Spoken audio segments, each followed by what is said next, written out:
तशक्कुर digital से खुशामदीद। नाजरीन, Syed Ruhollah Mousavi Khomeini अलमारूफ इमाम खुमैनी ईरान के इस्लामी मजहबी रहनुमा और इस्लामी जमहूरिया ईरान के बानी हैं। आप ईरान के पहले रहबरे मुअज़्ज़म ईरान हैं। एक ऐसे दौर में जबकि मुसलमानाने आलम मायूसी और कसमपुरसी की जिंदगी गुजार रहे थे, इमाम खुमैनी ने अपने किरदार और अमल के जरिए मुसलमानों को ये बात समझा दी कि इस्लाम ही वो मजहब है जो इस दौर के तमाम फितनों, उलझनों और मसाइल का हल पेश करता है। इमाम खुमैनी ने अपने वक्त की साम्राज्य व इस्तेमारी ताकतों के खिलाफ बेसरो समानी के आलम में बगावत का अलम उठाकर मुसलमानों को आगाह किया कि उन्हें खुदा, रसूल और कुरान के अलावा किसी किस्म का खौफ नहीं। दोस्तों, इस बात में कोई दो राय नहीं कि इमाम खुमैनी की शख्सियत ने आलम इस्लाम के फिक्री किरदार को एतमाद फराहम किया। दुश्मनों की तरफ से मुख्तलिफ किस्म के मुखालिफाना प्रोपेगेंडे के बावजूद इमाम खुमैनी ने इस्लामी असूलों की पासदारी करने में इन्हिराफ ना किया। इमाम ने जो असूल और जो नारे मुतारिफ कराए, उनमें से एक अवामी बालादस्ती थी, यानी मुल्क की इक़्तिदार अवाम के हाथों में रहे। अवाम इंतखाब करें, वो अपनी मर्जी से तय करें। जिंदगी के तमाम शोबों में अवाम अपने इरादे के मुताबिक अमल करें। इमाम का एक और नारा मिल्लत की खुद एतमादी थी, यानी वो अवाम को तलकीन करते थे और बार बार दोहराते थे कि आपके अंदर तवानाई है, आपके अंदर सलाहियत है, इल्म के मैदान में, सनत के मैदान में, बुनियादी कामों के शोबे में, मुल्क के इंतजाम और इंसराम में, मुल्क के अहम और हसास शोबों की मैनेजमेंट में, मईशत वगैरह जैसे मैदानों में आप खुद अपने पांव पर खड़े होने की तवानाई रखते हैं। ईरान में बर्पा होने वाले इनकलाब और इस इनकलाब के कुछ ही अरसे में मजहबी, सियासी, समाजी और सकाफती सतह पर जो हालात वाक़े हुए वो आलमी तवक्कुआत और तसव्वुरात के बरक्स थे। ताहम इस हकीकत पर सब मुत्तफिक हैं कि इनकलाब और इनकलाब के बाद की कामयाबियों का सहरा ईरान के अजीम मजहबी और सियासी रहनुमा हजरत इमाम खुमैनी की क़यादत के सर पर है। हजरत इमाम खुमैनी की जद्दोजहद ने ईरान में जिस इनकलाब को बर्पा किया, उस पर सारी दुनिया अंगश्ते बदे निदा है।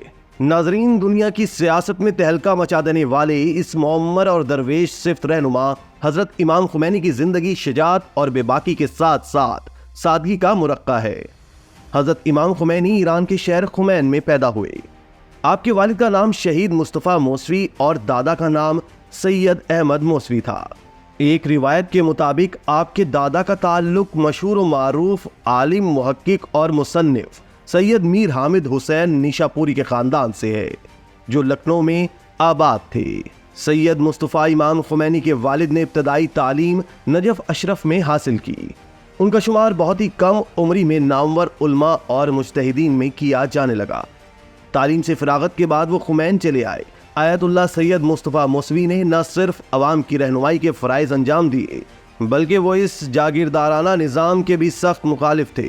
चुनांचे आपके इलाके के एक मशहूर जागीरदार की साजिश के तहत 74 साल की उम्र में आपको शहीद कर दिया गया। शहीद सैयद मुस्तफ़ा मौसवी ने अपने पीछे 6 औलादें छोड़ी, जिनमें 3 लड़के और 3 लड़कियां थीं। उनमें से एक इमाम खुमैनी भी थे। वालिद की शहादत के वक्त इमाम खुमैनी सिर्फ 9 माह के थे, इसलिए आपकी इब्तदाई तरबियत आपकी वालदा गिरामी बानो हाजरा और फुप्पी बानो साहिबा ने की, लेकिन इन दोनों का भी कुछ अरसे बाद इंतकाल हो गया।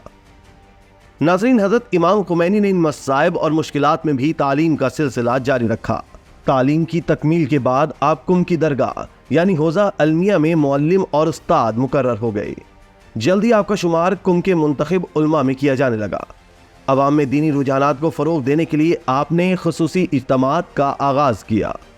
आपके ज़ोरदार खिताबत और आलिमाना अंदाज़े गुफ्तगू से ये इज्तिमात इस कदर मकबूल हुए कि बैरून कुम से भी लोग आने लगे।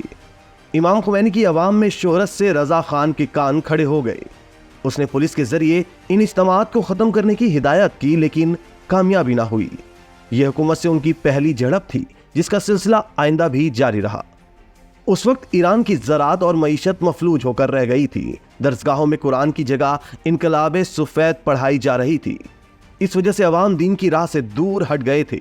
इस ज़माने में उलमाए कराम का मकसद सिर्फ दीन की खिदमत थी, जबकि इमाम खुमैनी और उनके रफ़क़ा इस ख्याल के सख्त मुखालिफ थे। वो सियासत में उलमाए किराम की शिरकत को जरूरी समझते थे और एक ऐसी हुकूमत के क़याम को जरूरी गर्दानते थे जो न सिर्फ खुद शायर इस्लाम की पाबंद हो बल्कि अवाम को भी उनकी तरफ राग़िब करे। नाजरीन, दूसरी जानिब अमेरिका ईरान में तेल के मफादात की वजह से शहनशाहियत कायम रखना चाहता था। चुनाचा 1961 में शहनशाह ईरान को वाज़े अल्फाज में कह दिया गया था कि अमेरिका ऐसी सूरत में ईरान को इमदाद दे सकता है जब उसकी तजवीज़ करदा इस्लाहात ईरान में नाफिज कर दी जाए। अगरचे ये तजावीज़ इनकलाब सफ़ेद के नाम से नाफिज की गई, लेकिन उन्हें अमरीकी हुकूमत की बजाय शहनशाह ईरान के ज़ोर फ़िक्र का नतीजा बताया गया। इमाम खुमैनी और दीगर उलमाए कुम ने इनकलाब सफ़ेद के पस मंज़र और इसके मनफी असरात से अवाम को आगाह किया। शहनशाह और वज़ीर आज़म के नाम अपने एक तवील तार में उन्होंने लिखा कि मिल्लत इस्लाम की खैर ख्वाही की हिदायत पर आला हज़रत को ये मशवरा दूंगा कि वो चापलूस और खुशामदी अनासिर पर भरोसा ना करें। वो तो इस्लाम और मुल्क के इसासी कानून के खिलाफ अपने तमाम इक़दामात को आला हज़रत से मंसूब करके खुद बरी ज़िम्मा होना चाहते हैं। वो नाजायज़ कवानीन वज़ा करके कानून असासी को ख़त्म करना चाहते हैं। अब मुसलमान अवाम इस बात के मुंतज़िर हैं कि आप वज़ीर आज़म को ताकीद करें कि वो कानून इस्लाम और मुल्क के कानून असासी की पाबंदी करें और इसने कुरान मुक़द्दस के बारे में जिस जसारत से काम लिया है इससे इस्तग़फ़ार करें, वरना मुझे आपके नाम अपने खुले ख़त में दूसरी बातें कहने पर मजबूर होना पड़ेगा। नाज़रीन, ये शहनशाह की हुकूमत से बराह रास्त टक्कर लेने की इब्तदा थी। एक और मौका पर हज़रत इमाम खुमैनी ने अपने खिताब में फरमाया कि हुकूमत इस्लाम के ज़रूरी और मुक़द्दस अहकाम से तजावुज़ करना चाहती है और मुसावात मर्दो ज़न का नारा लगाकर औरतों को बेहयाई और बेराहो रवी की राह पर डालना चाहती है। मेरे नज़दीक भलाई इसी में है कि इस तबदादी हुकूमत अहकाम इस्लाम से इनहराफ की बिना पर ख़त्म कर दी जाए और ऐसी हुकूमत कायम हो जो अहकाम इस्लाम की पाबंद और मिल्लत ईरान की गमख्वार हो। उलमाए किराम की इस जद्दोजहद को शहनशाह ने अपने इक़्तिदार के लिए बहुत बड़ा ख़तरा तस्वुर किया। उसने उलमाए किराम पर नज़र रखी, उनके इज्तिमात को दरहम बरहम किया, उनको गोलियों का निशाना बनाया और उन्हें कैदोबंद की सोबतों से भी गुजरना पड़ा। इन हालात में आयतुल्लाह मोहसिन तबातबाई और आयतुल्लाह हकीम ने इमाम खुमैनी और दीगर उलमा को इराक हिजरत करने की दावत दी। इमाम खुमैनी ने तुर्क वतन करने की बजाय ईरान में ही रहकर शहनशाह की हुकूमत के खिलाफ जद्दोजहद करने को मुनासिब ख्याल किया। बाद में इमाम खुमैनी और उनके रुफ़क़ा शाह की हुकूमत के खिलाफ बरसरे पैकार हो गए। नाजरीन, इसके बाद इमाम खुमैनी को कुम से गिरफ्तार कर लिया गया। औरत, मर्द, बच्चे, जवान और बूढ़े गर्ज जिसने भी ये खबर सुनी वो सब नारे लगाते हुए सड़कों पर निकल आए। ये नारा कुम से निकलकर ईरान के दूसरे शहरों में भी पहुंच गया। एहतजाज करने वालों पर टैंक, तोप और हवाई जहाज़ों से हमले किए गए, लेकिन ये हंगामे वक्त गुजरने के साथ साथ बढ़ते ही रहे। अवाम की शदीद रद्द अमल के बाइस बिलाखिर शहनशाह की हुकूमत घुटने टेकने पर मजबूर हो गई और उन्हें रिहा कर दिया गया। अवाम ने उनकी रिहाई का ज़बरदस्त खैर मकदम किया। इस गिरफ्तारी के बाद हुकूमत के खिलाफ उनके लहजे में मजीद तुर्शी पैदा हो गई। अवाम में अपनी बेपनाह मकबूलियत के बाइस वो शहनशाह के लिए कतई नाकाबिले बर्दाश्त हो गई। उन दिनों ये कयास किया जा रहा था कि शहनशाह शायद किसी भी वक्त इमाम खुमैनी को फांसी दे दे।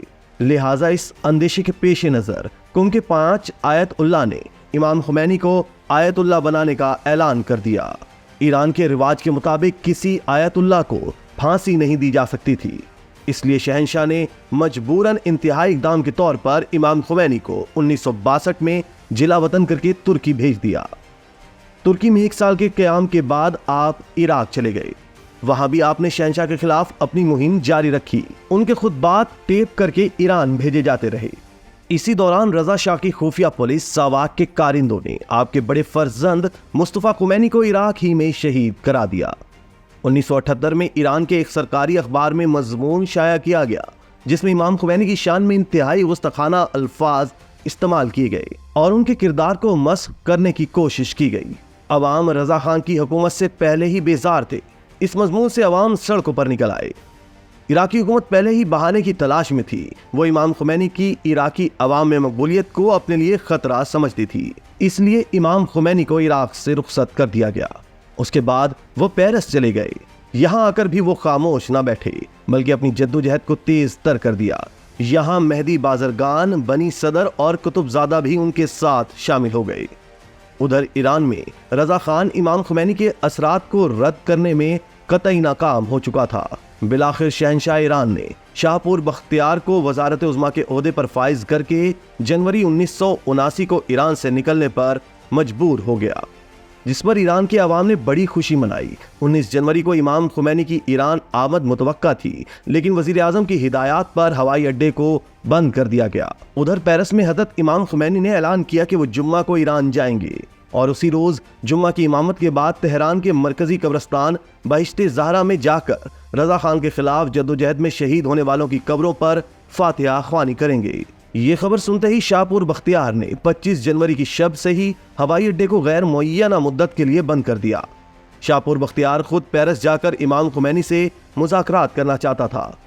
चूंकि इमाम खुमैनी ने उसकी हुकूमत को शैतान की हुकूमत करार दिया था, इसलिए शाहपुर बख्तियार पेरिस न जा सका। बिलाखिर 1 फरवरी 1979 को इमाम खुमैनी तेहरान में मेहराबाद एयरपोर्ट पर एयरबस के तैयारे से ईरान पहुंचे। तेहरान पहुंचने पर 50 लाख से ज्यादा अफराद ने अल्लाहु अकबर और खुमैनी रहबर के फलक शिगाफ नारों से उनका तारीखी इस्तकबाल किया। तारीख बशरियत में आज तक किसी शख्सियत को इस कदर बड़ा इस्तकबाल नसीब नहीं हुआ। ईरान के इस मर्द आहन ने अंदरूनी और बैरूनी मज़ाहमतों को निहायत पामर्दी से बर्दाश्त किया। कोई भी इनके ख्यालात को तब्दील न कर सका, अंदरूनी सियासत हो या यरगमाली का मसला, अमरीकी मज़ाहमत हो या इराक से जंग, हज़रत इमाम खुमैनी अपने असूलों पर सख्ती से डटे रहे। आज अगरचे इमाम खुमैनी हमारे दरमियान नहीं है, लेकिन इमाम के अफकार और नजरियात आज भी ख्वाब गफलत में पड़े हुए मुसलमानों को पुकार पुकार कर ये कह रहे हैं कि मुसलमानों, तुम्हारे तमाम मसाइब व मुश्किलात का हल इस्लाम और कुरान के अंदर मौजूद है। इसी तरह की मजीद वीडियोस देखने के लिए आप हमारा चैनल सब्सक्राइब करके बेल का आइकॉन प्रेस करें। इसके अलावा एलियाने कराची के लिए रोजनामा तशक्कुर हर स्टॉल पर मौजूद है।